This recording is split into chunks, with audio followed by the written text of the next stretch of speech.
Good evening student.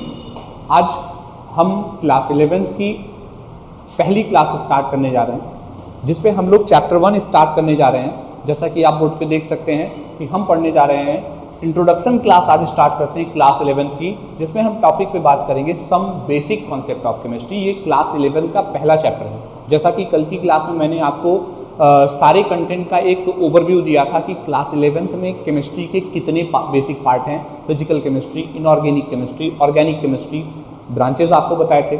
फिर हर branch total कितने chapters included हमारे क्लास 11th के सिलेबस में, मैंने ये भी आपको बताया। ठीक है, फिर उन सबको बताने के बाद अब मैं आज आपका पहला चैप्टर स्टार्ट करता हूँ, जिसमें हम बात करेंगे किसके बारे में, बेसिक कॉन्सेप्ट ऑफ केमिस्ट्री के बारे में, कि केमिस्ट्री के कुछ बेसिक से कॉन्सेप्ट क्या क्या होते हैं, जो हमारा पहले चैप्टर का कंक्लूजन है। तो आज हम कुछ बहुत खास चैप्टर में नहीं पढ़ेंगे, बेसिक इंट्रोडक्शन करेंगे भाई इस चैप्टर में क्या करते हैं। जैसा कि आप सब अभी 10th क्लास का बोर्ड एग्जाम दिए हैं, अभी तुरंत फ्री हुए हैं, और आपके पास 11th में आप जाएंगे ही जाएंगे, सभी लोग को पास होना है, तो आप अभी से अपनी प्रिपरेशन स्टार्ट कर सकते हैं।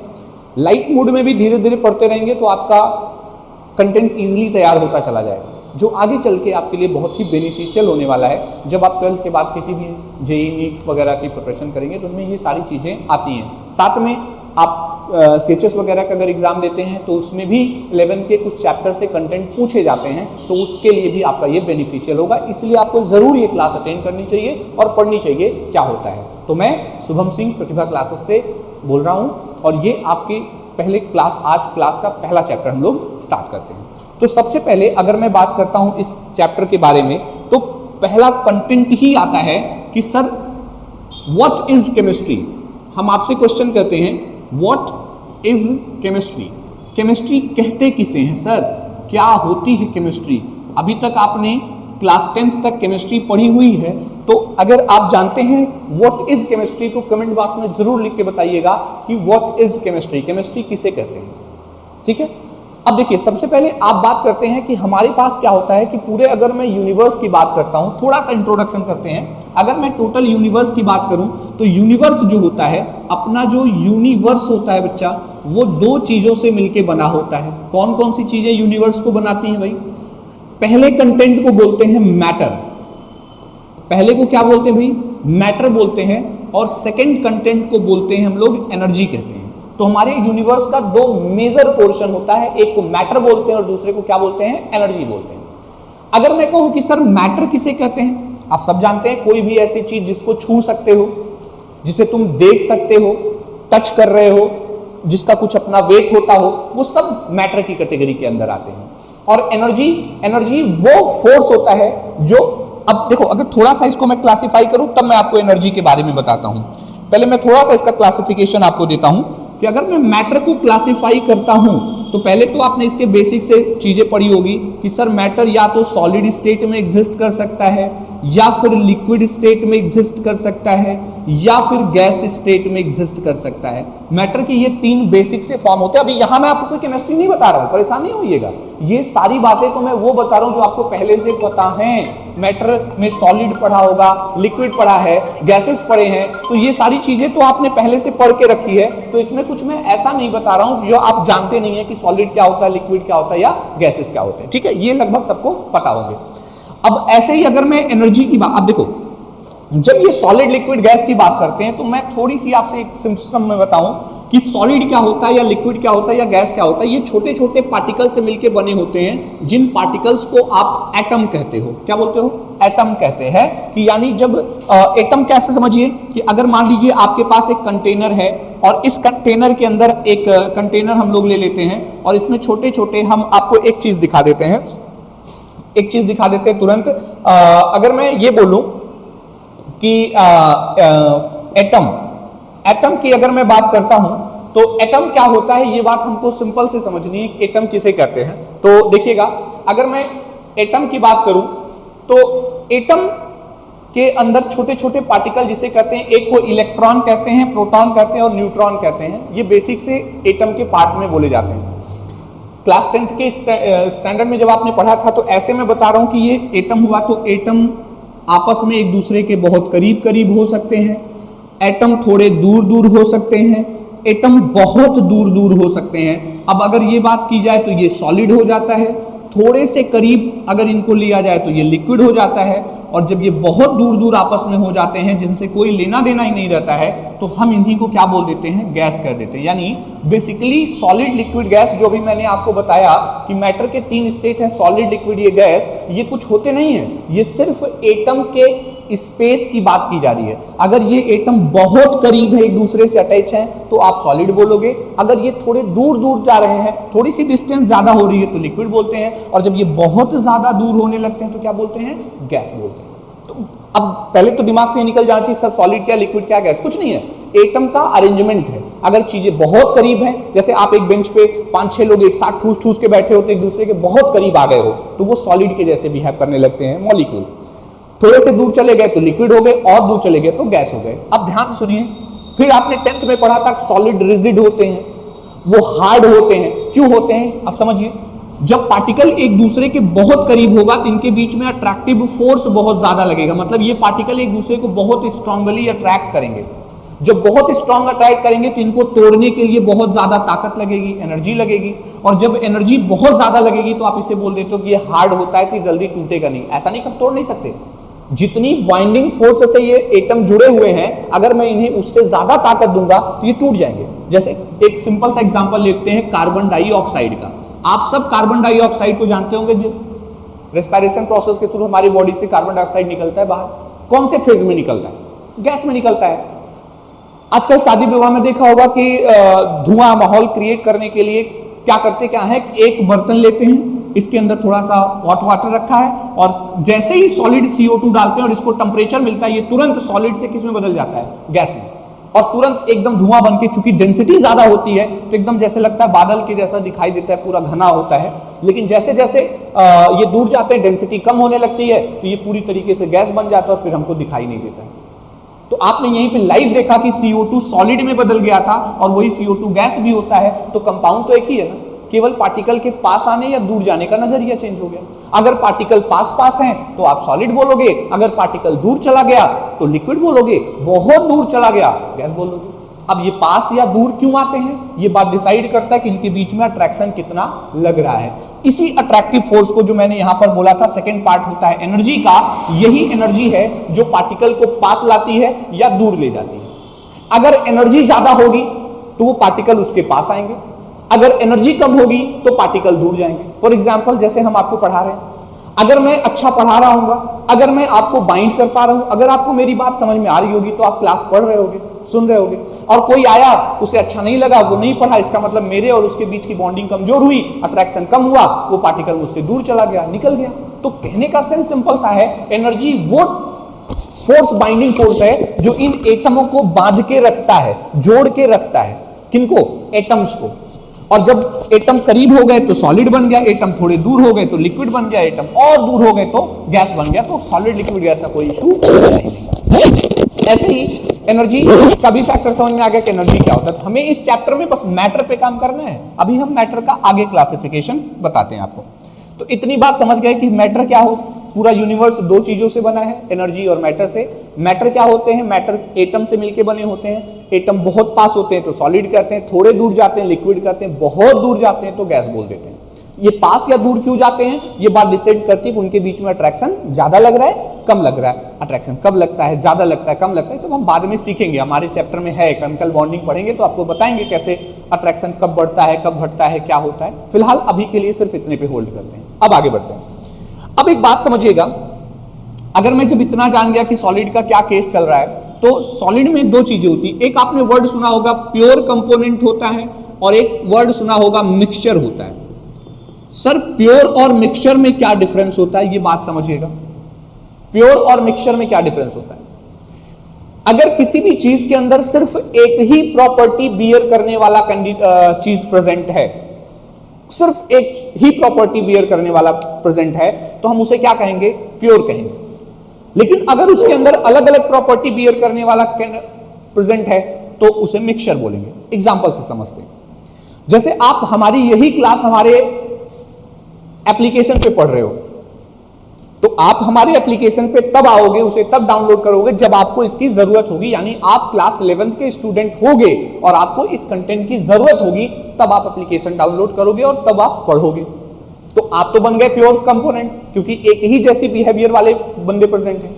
लेकिन अगर इसी को मैं इंस्टा पे, यूट्यूब पे नॉर्मल अपलोड करूं तो कोई भी स्क्रॉल हुआ, उसके सामने वीडियो आ गया, थोड़ी देर देखा, फिर उसे लगा नहीं है मेरे काम का नहीं है, या कोई भी किसी भी पर्पस से ऐसे ही देख रहा है, एंटरटेन के लिए देख रहा है, ऐसे ही कुछ भी, क्योंकि फ्री ऑफ कॉस्ट वहां दिख रहा है, तो वहां पर हर तरह के लोग अवेलेबल होंगे जिनको उनकी जरूरत है और जिनको उनकी जरूरत नहीं है। तो इस तरह से अलग अलग बिहेवियर कैरी करने वाले लोग जब एक साथ हो जाते हैं तो उन्हें मिक्सचर कहते हैं, और जब एक ही प्रॉपर्टी बियर करने वाले कंपोनेंट होते हैं उसे हम प्योर सब्सटेंस कहते हैं। जैसे अगर एक बलून है और इस बलून के अंदर केवल H2 गैस भर देते हैं, कोई भी बॉक्स है, कंटेनर, उसके अंदर केवल हाइड्रोजन गैस है, तो सब के सब हाइड्रोजन है, तो इसे प्योर बोलोगे। लेकिन अगर मैं इसी के अंदर कार्बन डाइऑक्साइड भी डाल दूं तो अब इसमें दो अलग अलग प्रॉपर्टी बियर करने वाले लोग आ चुके हैं, तो अब इसे आप मिक्सचर बोलोगे। अगर मैं आपसे पूछूं कि सर NaCl क्या है, NaCl क्या है, प्योर है या मिक्सचर है, आपसे पूछा जाए कि NaCl कैसा कंपाउंड है, प्योर कंपाउंड है या मिक्सचर है, तो आपका जवाब क्या होगा? आप ये कहोगे कि सर Na में एक सोडियम है और एक क्लोरीन है, अगर दो अलग अलग लोग हैं तो मिक्सचर है। यहीं पे आप गलत हो जाओगे, ये मिक्सचर नहीं, ये प्योर कंपोनेंट है। आप कहोगे सर ये कैसे हो गया? भाई देखो, जब सोडियम अकेला होता है तो सोडियम मेटल को जब वाटर के साथ रिएक्ट कराया जाता है तो सोडियम मेटल वाटर के साथ रिएक्ट करते ही NaOH यानी सोडियम हाइड्रोक्साइड बनाता है भाई, और साथ में एक गैस रिलीज करता है जिसे हम H2 गैस कहते हैं, और ह्यूज क्वांटिटी में हीट जनरेट करता है। आजकल सारे लोग इसी की वजह से जादू भी दिखाते हैं। अब हाइड्रोजन एक कंबस्टेबल गैस होती है, तो जैसे ही बीकर से हाइड्रोजन गैस बाहर निकलती है ये जलने लगती है, क्योंकि यहां पर टेंपरेचर भी बहुत ज्यादा होता है, एक्सोथर्मिक रिएक्शन होती है, बहुत हीट निकलती है, और हीट के प्रेजेंस में ये आग पकड़ लेता है और H2 जलने लगता है, यानी सोडियम के टुकड़े को पानी में डालने से एक्सप्लोजन होता है और आग लग जाती है। अच्छी बात है। अब अगर यही बात मैं क्लोरीन के लिए करूं तो क्लोरीन आपने देखा होगा, क्लोरीन को वाटर में यूज करते हैं, इसके वाटर को प्यूरिफाई करने के लिए, बैक्टीरिया वगैरह होते हैं उन्हें किल करने के लिए, मारने के लिए क्लोरीन को यूज करते हैं, तो लिटिल बिट पॉइजनस नेचर की क्लोरीन गैस होती है। तो अब अगर क्लोरीन पॉइजनस नेचर का और सोडियम आप देखें हैं पानी के साथ कैसे रिएक्ट करता है, यानी दोनों का पानी के साथ बिहेवियर अलग अलग है। अब हमने किया क्या कि हमने सोडियम का और क्लोरीन का आपस में रिएक्शन करा दिया। अब भाई मेरे जब सोडियम और क्लोरीन का आपस में रिएक्शन करा दिया तो ये एक नया चीज बना के तैयार किया जिसे NaCl कहते हैं, यानी सोडियम क्लोराइड, या ये टेबल सॉल्ट कहते हैं, जिन्हें हम नॉर्मल घरों पे अपने खाते हैं, टेबल सॉल्ट कहते हैं, इसी को खाया जाता है। अब बताओ क्या नमक को पानी में डालने पे आग लगती है? आपका जवाब होगा नहीं। क्या ये पॉइजनस नेचर का होता है? आपका जवाब है नहीं। पहले जो वाटर के कांटेक्ट में आते ही आग लग जाती थी, अब वो पानी के साथ रिएक्ट नहीं कर रहा है। जो क्लोरीन पहले पॉइजनस थी अब वो पॉइजनस नहीं है। तो बताओ सोडियम और क्लोरीन की प्रॉपर्टी चेंज हुई कि नहीं हुई? जैसा पहले था अब वो वैसा बिल्कुल भी नहीं है। अब ये दोनों मिल करके आपस में एक कंबाइंड इफेक्ट शो कर रहे हैं, मिलके एक नया प्रभाव दिखा रहे हैं जिनमें दोनों की प्रॉपर्टी एक जैसी, यानी कह सकते हैं कि एक नई प्रॉपर्टी बियर कर ले रहे हैं, एक नया बिहेवियर उनके अंदर आ जा रहा है जो पहले से टोटली क्या था, अलग था। अब यहां पे किसी के अंदर ईगो नहीं है, नहीं मैं सोडियम हूं मैं क्लोरीन हूं, नहीं, अब ना मैं सोडियम हूं ना मैं क्लोरीन हूं, अब मैं सोडियम क्लोराइड हूं। तो यानी हुआ ना प्योर कंपोनेंट। तो यहां पर बात हम इसकी नहीं कर रहे हैं कि एक ही एलिमेंट है या अलग एलिमेंट है। भाई दोनों को मिलाने के बाद दोनों का बिहेवियर एक जैसा होना चाहिए, उसमें एक नई प्रॉपर्टी हो, यानी दोनों के अलग अलग गुण ना निकल के आए। ऐसा ना लगे कि नहीं ये भी है ये भी है, उनमें हम आइडेंटिफाई ना कर पाए कि दो अलग चीजें हैं। हमें एक जैसा नेचर, स्वभाव अगर एक जैसा निकल के आएगा तो हम उसे प्योर बोलेंगे। आई होप अब आप मेरी बात समझ गए होंगे कि हम प्योर कहना किसे चाहते हैं। कई सारे लोग खाली प्योर का मतलब एक बेसिक सा सिस्टम समझते हैं। जैसे अगर मैं आपसे बोल रहा हूं कि क्या कॉपर सल्फेट प्योर है कि मिक्सचर है, आप जवाब दीजिए। कॉपर सल्फेट प्योर है कि मिक्सचर है? एयर, जो हमारे पास एयर है ये क्या है, प्योर है कि मिक्सचर है? तो मैं बताऊं कॉपर सल्फेट आपका तो प्योर कंपोनेंट होता है, लेकिन जो एयर होती है वो मिक्सचर होती है, क्योंकि एयर के अंदर तो हम अलग अलग कंटेंट बताते हैं ना, कार्बन डाइऑक्साइड है, नाइट्रोजन है, हाइड्रोजन है, डस्ट पार्टिकल है, वाटर वेपर है, सब कुछ है, हमें पता है अलग अलग, तो इसका मतलब ये मिक्सचर है। लेकिन कॉपर सल्फेट एक कंबाइंड इफेक्ट शो कर रहा है, एक पर्टिकुलर बिहेवियर दिखा रहा है, तो ये प्योर कंपोनेंट हो गया। तो सबसे पहली कैटेगरी यही आती है कि मैटर का क्लासिफिकेशन कैसे करते हैं। तो अभी तक का जहां तक मैंने आपको बताया उतनी स्टोरी में क्या क्या समझ में आया। सबसे पहले अगर मैं बात करूं कि सर यूनिवर्स क्या कहते हैं, तो आप कहोगे सर यूनिवर्स दो चीजों से बना। यूनिवर्स तो मुझे लगता है समझ ही रहे होगे, ये पूरा ब्रह्मांड जिसको हम बोलते हैं यूनिवर्स हो गया। एक चीज ये होता है मैटर से बना होता है, और दूसरी चीज किस चीज से बनती है, एनर्जी से बनती है। अब एक मैटर हो गया और एक एनर्जी हो गई। मैटर किस चीज से बना होता है सर, मैटर दो पार्टिकल से बने होते हैं, या तो मैटर प्योर होगा या फिर मैटर कैसा होगा सर, मिक्सचर होता है, या तो प्योर होगा या फिर मिक्सचर होगा। अब इसी को एनर्जी की अभी हम बात ही नहीं करेंगे, मैंने कहा ना एनर्जी हम लोग सेपरेटली पूरा पढ़ेंगे, बहुत सारे चैप्टर है वहां पे स्टडी करेंगे। अब प्योर के अंदर तो सिर्फ आपके एलिमेंट आते हैं और कंपाउंड आते हैं। कोई भी एलिमेंट या कंपाउंड जो होगा वो प्योर की कैटेगरी में चला जाता है।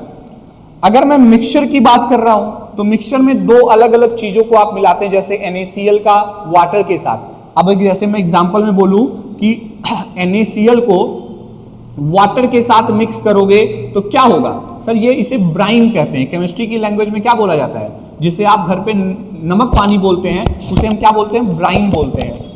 तो ये ब्राइन बना देगा। ऐसे ही अगर मैं शुगर सॉल्यूशन ले लूं, शुगर को वाटर के अंदर ऐड करूं, तो अब इसके अंदर कम मात्रा में कम अमाउंट ऐड करो, ज्यादा अमाउंट ऐड करो, फर्क नहीं पड़ता, ये बोला जाएगा मिक्सचर। ये बस ऐसे ही सिंपल सा समझ लो कि जिसमें एक या एक से ज्यादा क्वांटिटी बढ़ाती घटाती जाए और उसका नाम ना बदले, उसी को मिक्सचर कहते हैं। अब यहां तुमको समझाऊं, H2O क्या है, इसमें हाइड्रोजन का दो मॉलिक्यूल ऑक्सीजन के एक मॉलिक्यूल से मिला है, जिसे वाटर कहते हैं। लेकिन अगर मैं यहीं पे H2O2 ले लेता हूं तो इसमें हाइड्रोजन का दो पार्टिकल ऑक्सीजन के दो पार्टिकल से मिलकर बन रहा है, इसे हाइड्रोजन पेरोक्साइड कहते हैं, इसे आला कहते हैं। आप घरों पे देखा होगा, कपड़े को साफ करने के लिए जो स्टेन लग जाता है उसे हटाने के लिए ये आला यूज किया जाता है, हाइड्रोजन पेरोक्साइड। अब बताओ क्या दोनों एक जैसे हैं? नहीं, दोनों की प्रॉपर्टी बदल गई। क्यों बदल गई? क्योंकि एक का अमाउंट बदल गया। जहां एक ऑक्सीजन थे अगर एक से दो हो गए, इसका बिहेवियर बदल गया, तो इसका मतलब अब ये दोनों अलग अलग कंपाउंड है, ये प्योर कहे जाएंगे। लेकिन यहां पे नमक 1 चम्मच डाल दो या 2 चम्मच डाल दो या 5 चम्मच डाल दो, वो ब्राइन ही बोला जाएगा, वो बदलेगा नहीं। तो इस तरह से प्योर कंपाउंड मैटर में प्योर और मिक्सचर दो अलग अलग चीजें के होते हैं। तो मुझे लगता है आज आपको इतना सिंपल सा समझ में आया होगा कि यूनिवर्स को अगर बांटा जाए तो पूरा ब्रह्मांड दो चीजों से बना है, एक एनर्जी से बना है और एक मैटर से बना है। मैं आपको दिख रहा हूं, मैं बोल रहा हूं, मतलब विजिबल हूं, मेरा वेट है, मुझे कोई देख सकता है, ये मैटर है। और मैं बोल रहा हूं, मैं खड़ा हूं, ये किस वजह से? एनर्जी की वजह से। ऐसे ही कोई भी पार्टिकल, ये पेन है, ये पेन दिख रहा है, हमें समझ में आ रहा है, ये मैटर है। लेकिन ये पार्टिकल आपस में बधे हैं ना, नहीं तो पता चलता पाउडर के जैसा बिखर जाता, एक एक पार्टिकल अलग हो जाते। अलग नहीं हो रहा है, बधा हुआ है, यही इसकी एनर्जी है। तो बस इसके सिवा यूनिवर्स में और कुछ है ही नहीं, सिर्फ मैटर और एनर्जी, नथिंग एल्स। अब अगर मैटर को तोड़ा जाए तो ऐसे तो हम बहुत तरीके से मैटर को क्लासिफाई कर सकते हैं। सर प्योर होता है, इम्प्योर होगा, मिक्सचर होगा, होमोजीनियस होगा, हेट्रोजीनियस होगा, ये सब हम धीरे धीरे अपनी, चूंकि अभी आपकी स्टार्टिंग, अभी जस्ट आप 10th क्वालिफाई किए हो, अभी आपको बहुत ज्यादा कुछ नहीं क्लियर है, तो छोटे छोटे सेंटेंस में अभी हम इसको 10th से कोरिलेट करके चल रहे हैं, सो दैट आपको बातें समझ। अभी मैंने 11th इसमें कुछ बताया ही नहीं है, अभी आपको लिंक करने का प्रयास कर रहा हूं, आप 10th से धीरे धीरे 11th में आइए, सो दैट आप CHS वगैरह के एग्जाम में कमांड कर पाइए या उसको क्लियर कर सकिए। उसके लिए आपको ये छोटे छोटे कंटेंट पता होने चाहिए, कुछ बहुत ज़्यादा नहीं आएगा, हम लोग धीरे धीरे पढ़ेंगे। तो जब तक आपके सेशन उसका स्टार्ट होगा तब तक आपको थोड़ी बहुत केमिस्ट्री के 11th से रूबरू हो जाएंगे और आप अच्छा परफॉर्मेंस कर पाएंगे। ठीक है बेटा, अगली क्लास में मिलेंगे।